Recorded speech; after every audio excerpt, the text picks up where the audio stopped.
14-кылымдан бери үй жаныбарынын катарында эсептелип, адам баласынын эң жакын досуна айланган иттер туурасында сиздерге азын-оолак маалымат берүүнү туура көрдүк. Көптөгөн изилдөөлөрдө иттер адамдын жашоосунда оң таасирин берери тастыкталган. Бир жагынан иттер ээсинин социалдашуусуна жана психикалык саламаттыгына оң таасирин тийгизсе, экинчи жагынан иттер адамга вирустук, бактериялык жана мити инфекцияларын жугузган зыяндуу жаныбар катары эсептелип келет. Балдар жана кары-картаңдар, ошондой эле иммундук системасы начар адамдар иттерден ар кандай коркунучтуу ооруларды жуктуруп алуусу толук мүмкүн. Иттерден адамга жугуучу эң коркунучтуу оорулар. Алар камплибактериоз, лептоспироз, листериоз, пастериллез, токсокароз, лямблиоз, эхинококкоз жана башка ушул сыяктуу оорулар. Жогоруда аталган оорулардын аттарын анча деле эсиңизге түйүп кала албасаңыз керек. Анткени сиз мындай оор аталыштагы татаал терминдер менен берилген маалыматтарды мээңизге сактап кала албайсыз. Ошондуктан сизге жалпак тил менен жалпылап түшүндүрүп берүүгө аракет кылалы.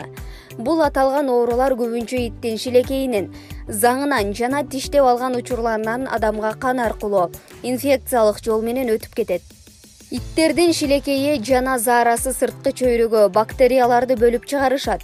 Мындай оорулар жуккан учурда адамдын дене табы көтөрүлүп, тери астындагы тканьдары сезгенип, эндокардит, ириңдүү, менингит, кутурма сыяктуу ооруларды пайда кылат. Көбүнчө иттерден эхинококкоз оорусу жагат. Бул оорунун личинкалары боордо, өпкөдө, кээ бирлери бөйрөктө, сөөктөрдө жана мээде жашай алышат. Бул личинкалар адамдын каалаган органында жашап, атүгүл көбөйө турчу жагдайы бар. Эң коркунучтуусу кош бойлуу аялдар абдан абайлашы керек. Эгер бул оорулар аларга жугуп калса, боюнан түшүп калышы да мүмкүн. Ооруну жашырсаң өлүм ашкере дегендей, бул ооруларды алдын албаса адам өмүрү менен коштошуп калуусу толук ыктымал. Жөнөкөй эрежелер. Эң башкысы сиз мындай ооруларды алдын алууну жакшы билгениңиз көбүрөөк пайда алып келет. Жөнөкөй эрежелерди сактоо менен сиз өзүңүздү жана жакындарыңызды инфекциялык жугуштуу оорулардан коргой аласыз. Андыктан жөнөкөй эрежелерге көңүл буруңуз.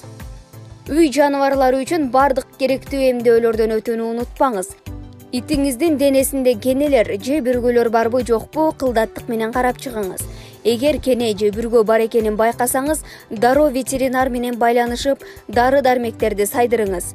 Иттин кандайдыр бир ооруну байкап кала турган болсоңуз, илдети күчөп кете элегенде дарылоого жетишип калыңыз. Болбосо сиз жана сиздин жакындарыңыз жабыркап калышы да мүмкүн.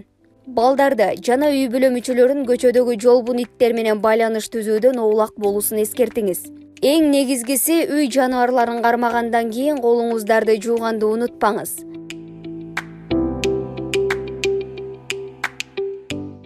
Ит тиштеп алса эмне кылуу керек? Макалабыздын башында айтып кеткен ит адамдын досу деген макалга дайыма эле таянуу менен иттерди досубуз деп эсептеп албашыбыз керек.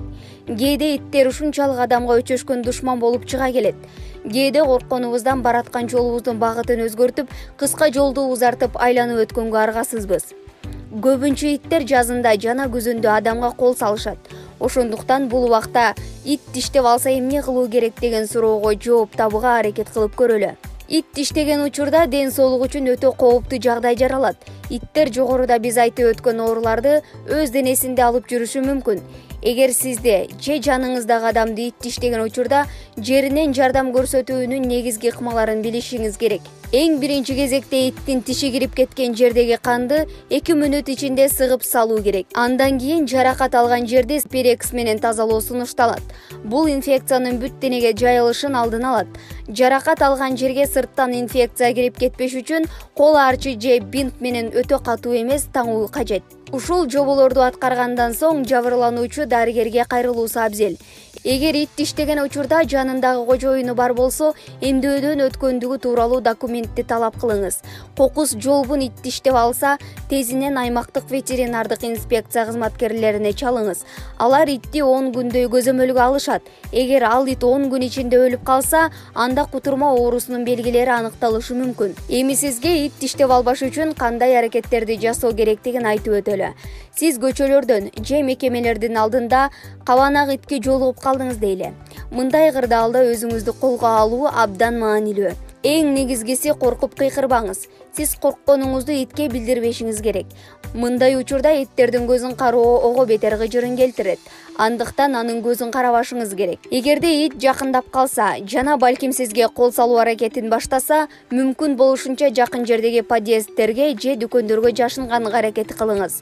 Жашынуу аракеттерин көрүп жаткан маалда чуркап кетпеңиз. Себеби сиз канчалык иттен качкан күндө деле ал сизди кууп жетет. Бирок ситуация ар кандай болуп калышы ыктымал. Эң негизгиси байкакчалдык менен өзүңүздү ишенимдүү кармаңыз. Анткени иттер ишенимдүү жана коркпогон адамдарга кол сала албайт.